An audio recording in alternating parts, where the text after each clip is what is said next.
olieopslagplek, die opgaartenke, wat dan die teiken was. Nou, ons het inbeweeg, ons het daar hier ons opleeplek gevind, en so ongeveer 4:15 die middag, het ons kontak geslaan, en het die vyand basies van die suidekant af deur hierdie bos gevee, tot hulle ons raak geloop het, en die kontak uitgebreek het.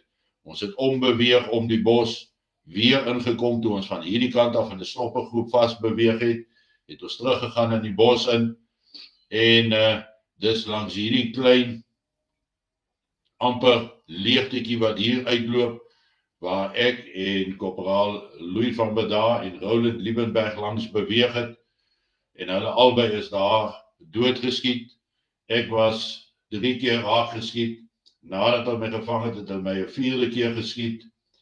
Ek het wonder bo wonder dit alles oorlewe,